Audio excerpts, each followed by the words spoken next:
오늘의 주요 뉴스입니다. 결핵은 후진국병으로 불리지만 우리나라도 주요 발병국으로 해마다 2만 명 넘게 걸리고 있습니다. 하루에 서너 명이 결핵으로 숨지는 상황이지만 결핵에 대한 사회적 관심은 크게 줄어 후원은 반토막이 난 상태입니다. 국내 연구진이 평소 스마트폰을 통해 사용하는 말이나 문자 등의 언어를 자동으로 분석해 정신건강 상태를 알려주는 인공지능을 개발했습니다. 스마트폰 안에서만 자체적으로 분석이 이루어져 개인정보가 유출되지 않는 점이 장점입니다. 전자레인지에 쓰이는 마이크로파로 땅속을 가열해 병해충을 없애는 방법이 개발됐습니다.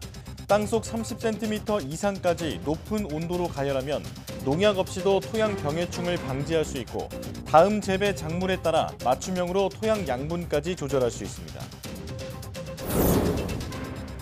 중국 수도 베이징이 300시간 이상 연속으로 영하의 날씨를 기록했습니다. 이는 72년 만에 기록된 최장기간 추위로 이 기간 영하 10도 아래로 떨어진 날도 9일이나 됐습니다. 중국이 해킹으로 빼돌린 미국 관리와 기업인들의 개인정보를 인공지능으로 분석해 대규모의 사이버 사찰 위험성이 커지고 있다고 미국 언론이 보도했습니다. 미 정보당국은 인공지능이 앞으로 중국의 해킹 작전을 떠받치는 증폭기가 될 수 있다고 경고했습니다.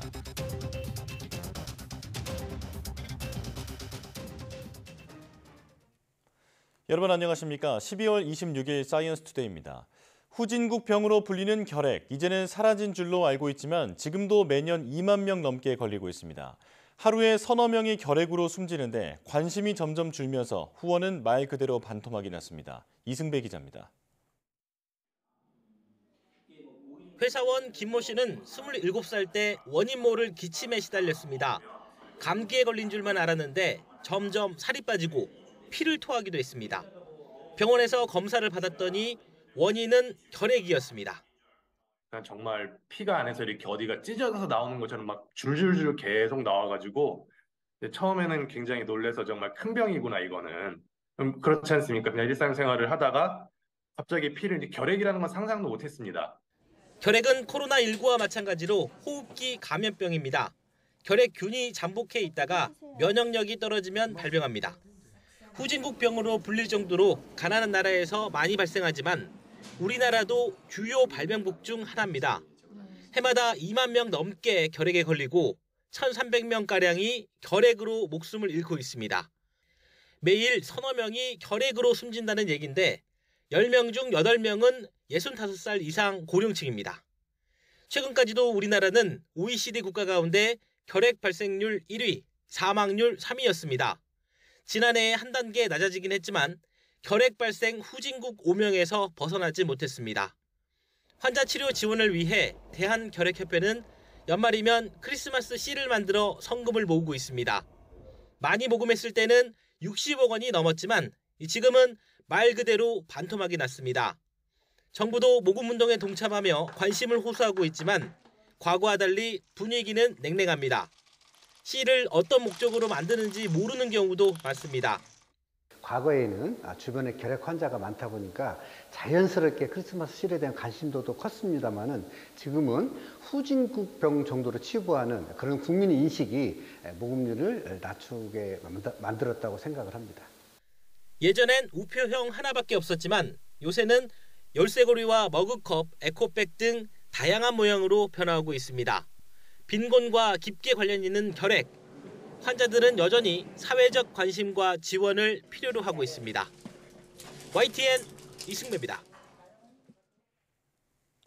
우울증을 겪는 사람은 계속 늘고 있지만 정신과 진료를 꺼리는 분위기 역시 사라지지 않고 있는데요. 그런데 국내 연구진이 평소 스마트폰을 사용할 때 쓰는 언어 습관을 자동으로 분석해서 정신건강 상태를 알려주는 인공지능을 개발했습니다. 양회영 기자가 취재했습니다. 지난해 우울증으로 병원을 찾은 환자가 처음으로 100만 명을 넘어섰습니다. 특히 젊은 세대의 우울증이 심각한데 우울증을 겪는 2030 세대 환자 수는 34만 6천여 명으로 지난 5년 동안 20대는 90.3%, 30대 환자는 77.5% 증가했습니다. 문제는 이들 대부분이 우울증을 앓고 있는지도 모른 채 지나가다 정도가 심해져 극단적 선택으로까지 몰리는 일도 많다는 겁니다. 우울증은 무엇보다 조기 발견과 치료가 중요한데 우울증 조기 발견에 도움이 되는 정신건강검진을 받는 청년층은 절반도 안 되는 것으로 나타났습니다. 그런데 병원을 가지 않고도 스마트폰이 평소 언어 사용 패턴을 분석해 정신과 진료가 필요한지 여부를 알려주는 인공지능이 개발됐습니다. 이 인공지능을 스마트폰에 일단 설치하면 별도의 작동 없이도 최소 2주에서 한 달 정도면 사용자의 언어 사용 분석이 이루어집니다. 정신건강 진단과 관련된 언어 패턴은 문자 메시지와 같은 키보드 입력 데이터와 실시간으로 수집되는 음성 데이터 중 사용자의 목소리만 분리해낸 데이터에서 찾아냅니다. 특히 중앙 서버로 데이터를 보내지 않고 스마트폰 안에서 자체적으로 분석이 이루어져 개인정보가 유출되지 않는다는 것도 큰 장점입니다.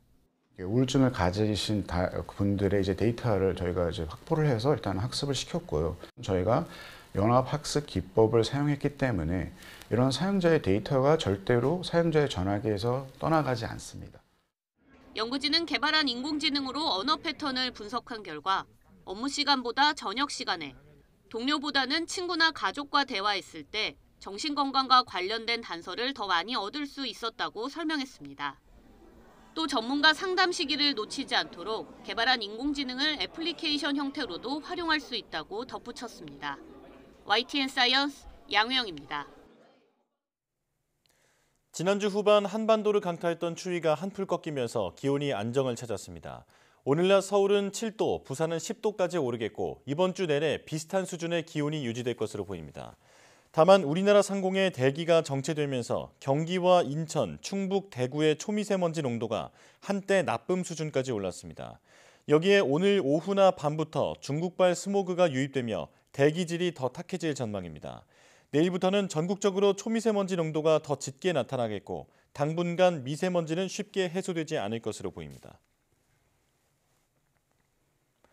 중국의 수도 베이징이 300시간 이상 영하의 추운 날씨를 기록했습니다. 베이징 기상대에 따르면 현지 기온은 지난 11일 0시 영하권으로 떨어진 뒤 24일 오후 2시 50분쯤 영상을 회복했습니다. 기상대는 300시간 이상 연속으로 영하의 날씨를 기록했다며 1951년 기상 관측을 시작한 이후 72년 만에 최장기간 추위가 이어진 것이라고 설명했습니다. 이 기간 최저 기온이 영하 10도 아래로 떨어진 날도 9일이나 됐습니다. 베이징에서는 지난 14일 폭설의 영향으로 지하철 추돌 사고가 발생해 500여 명이 병원으로 이송되는가 하면 한파로 일선 학교에 휴교령이 내려지기도 했습니다.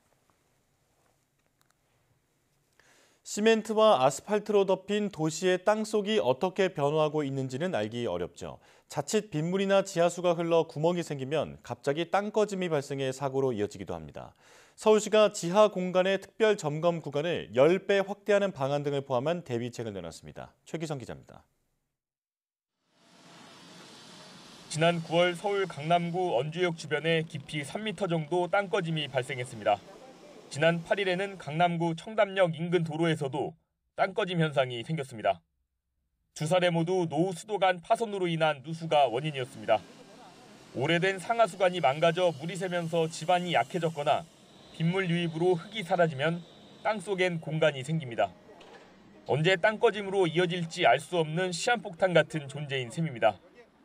서울시는 사고 예방을 위해 집안 침하 우려 특별 점검 구간 길이를 기존 500km에서 내년엔 5000km로 확대합니다. 전담 인력과 장비도 확충합니다. 탐사 전문 인력은 3명에서 6명으로 차량형 지표 투과 레이더 조사 장비는 3대에서 5대로 늘립니다. 장비로 땅속이 의심스럽다는 결과가 나오면 정확한 위치를 파악해 보수하는 방식입니다. 정확한 위치를 탐지하기는 어려우니까 노면 영상, GPS 주변 영상하고도 같이 연동을 해서 한 화면에 표출되게 만들어져 있습니다. 특별 점검은 해빙기와 우기 전후로 진행합니다. 시는 2014년부터 올해까지 10년 동안 서울 전역 18,000여 킬로미터를 전수조사했고 땅속 공간 6,300여 개를 찾아 복구했습니다. 시는 서울 전역에 집안 침하 관측망을 설치한 뒤 데이터를 모아서 지하 안전을 과학적으로 관리하는 시스템을 2029년까지 구축할 계획입니다. YTN 최기성입니다.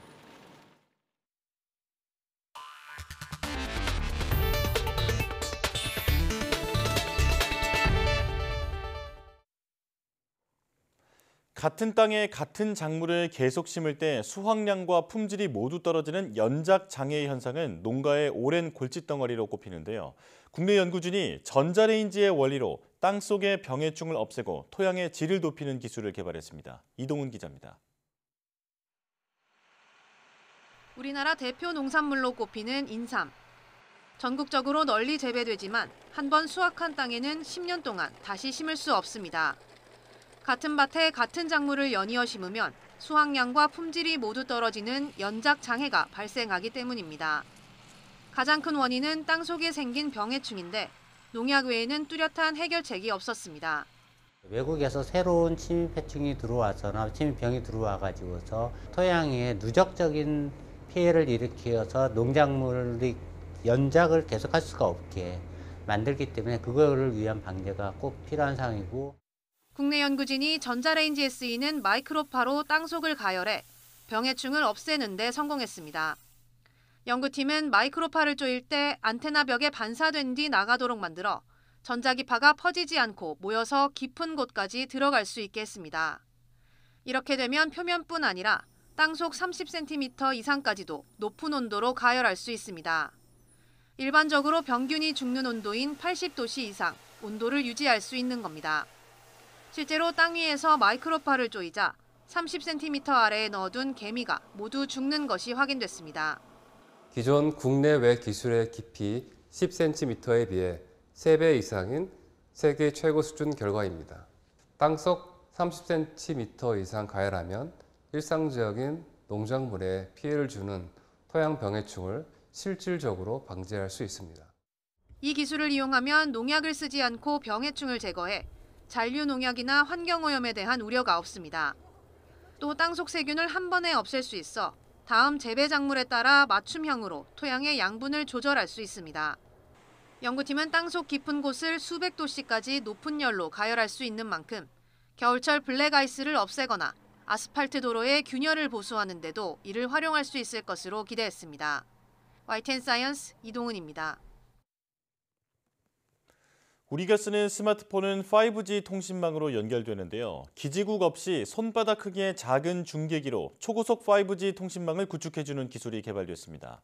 스마트 공장이나 빌딩, 실내 자율 로봇 운용 등에 활용될 수 있을 전망입니다. 김진두 기자입니다. 스마트폰을 이용한 통신은 기지국을 중심으로 이루어집니다. 기지국이 각 스마트폰 사이의 통신을 중계하는 역할을 합니다. 일정한 거리마다 여러 개의 기지국을 세워 전국적인 망을 구성합니다. 그런데 기지국의 범위를 벗어나거나 일정 범위에서 지연 없는 초고속 통신을 원할 때 사용되는 게 스몰셀, 손바닥 크기의 작은 소형 기지국입니다. 국내 연구진이 기업과 함께 개발한 스몰셀은 크기는 기존과 같지만 통신 속도가 크게 향상돼 세계 최고 수준을 자랑합니다. 업로드 속도가 무려 3GBps, 3기가 크기의 영화를 1초 만에 올릴 수 있는 수준입니다. 이중 연결성 기술의 경우는 서브6로도 불리는 6기가 이하의 주파수 대역과 밀리미터 주파수 대역을 모두 함께 사용할 수 있는 기술인데요. 사용자 입장에서는 속도가 크게 향상된 것으로 보입니다. 이렇게 완성된 통신 기술은 경기장이나 콘서트장, 혹은 스마트 공장이나 병원 등에서 바로 활용 가능합니다. 특히 세계 최고 수준의 업로드, 다운로드 속도를 지녀 산업 경쟁력도 큽니다. 새로운 B2B 시장을 개척을 할 수가 있고 우리나라 이 업체들이 트러스티드 벤더입니다. 글로벌리 봤을 때. 그래서 세계 시장을 나가는데도 굉장히 유리한 위치에 있다고 생각됩니다. 이번에 개발된 초고속 스몰셀은 2023년 국가 우수성과 100선에 선정됐고 영국 런던에서 열린 스몰셀 월드 서밋에서 우수 소프트웨어로 선정됐습니다. YTN 김진우입니다. 손톱을 깎거나 연필로 글씨를 쓰는 등 사소하고 일상적인 일들이 매번 어려운 사람들이 있습니다. 몸이 불편해서 다른 사람의 손길을 빌려야 하는 장애인이 자신에게 꼭 맞는 보조기기를 개발하는 데 직접 참여하는 공간이 있다고 합니다. 김혜은 기자입니다.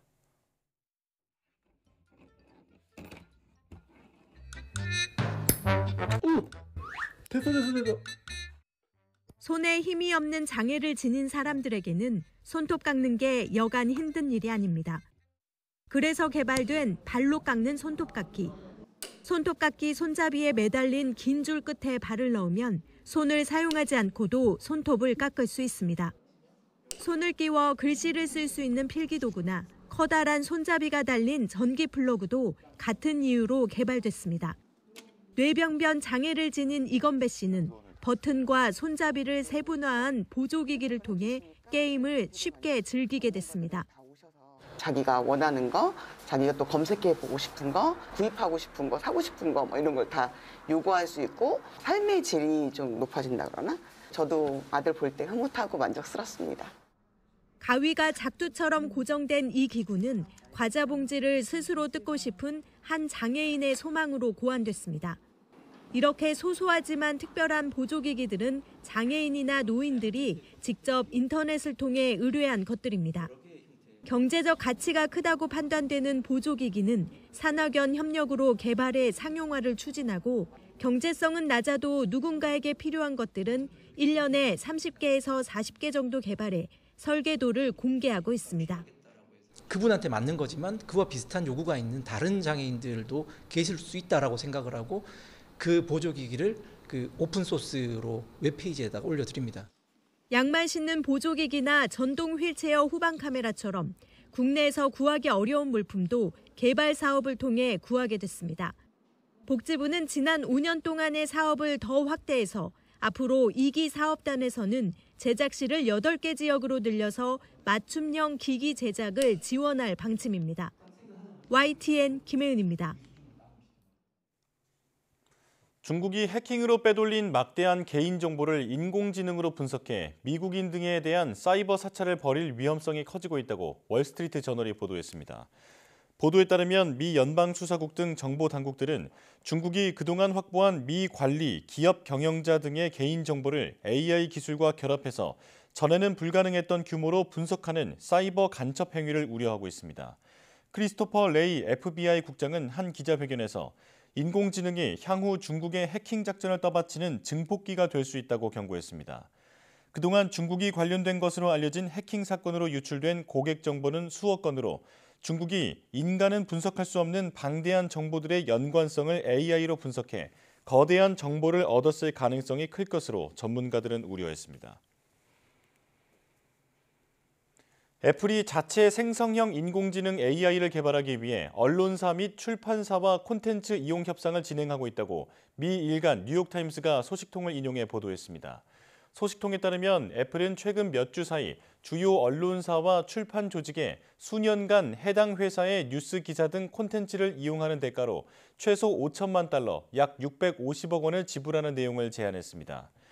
애플이 접촉한 언론사는 미디어 그룹 콘데 나스트와 잡지사 보그, 뉴요커, NBC 뉴스, 피플지 등을 소유한 IAC 그룹 등입니다.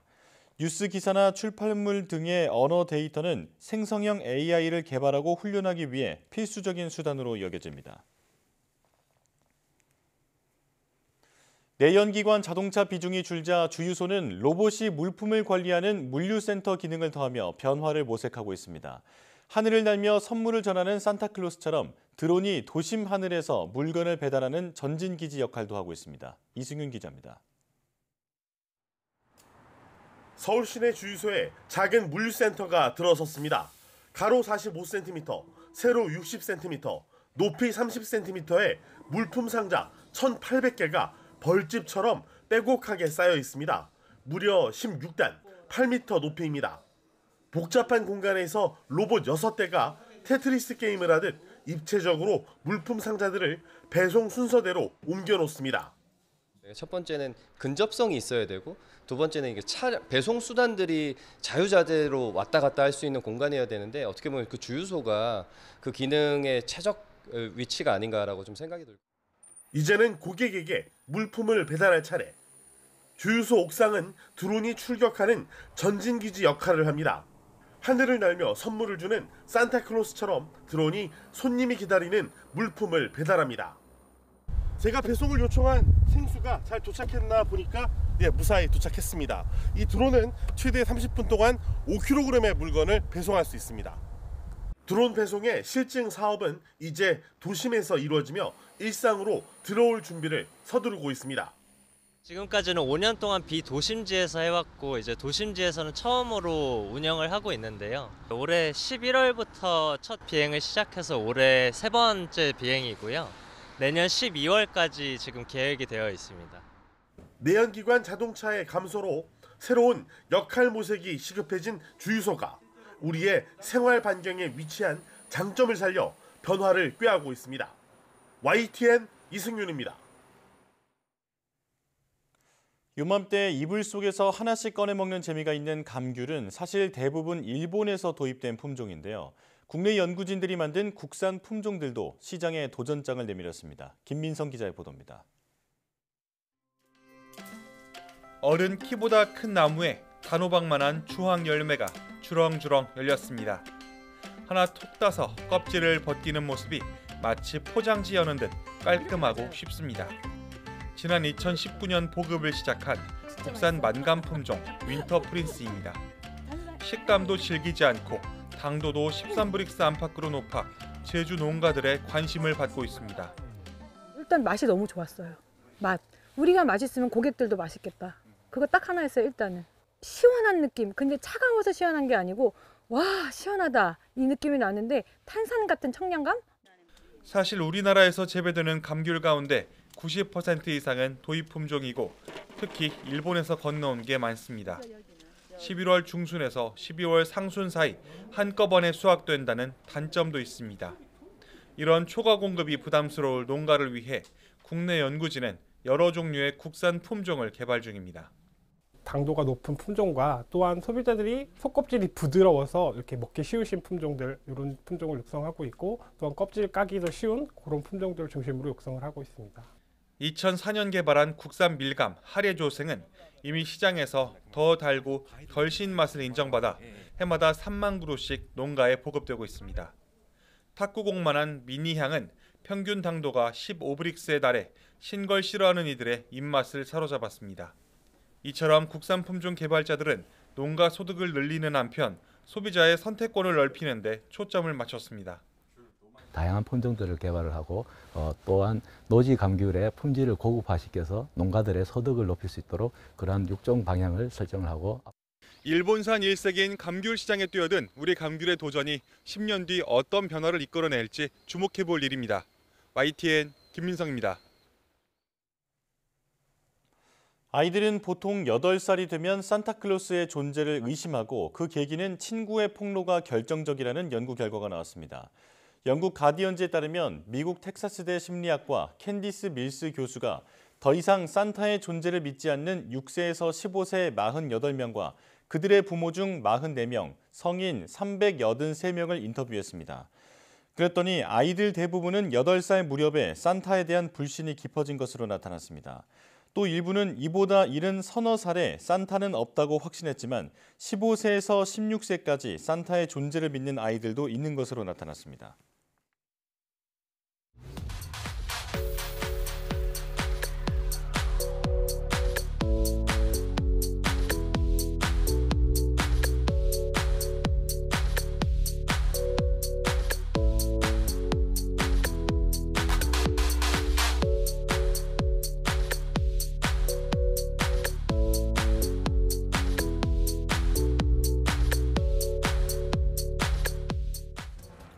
SNS에서 인플루언서가 소개하는 제품을 구매한 경험이 있으신가요? 직접 만난 적도 없지만 왠지 친근하게 느껴져 그들이 추천하는 제품까지 구매하게 되는데요. 여기에는 심리적인 이유가 있다고 합니다. 오늘 오후 사이언스 투데이에서는 미디어 심리학자와 함께 SNS 인플루언서 마케팅의 심리에 대해 알아보겠습니다. 많은 시청 바랍니다. 뉴스 마칩니다. 고맙습니다.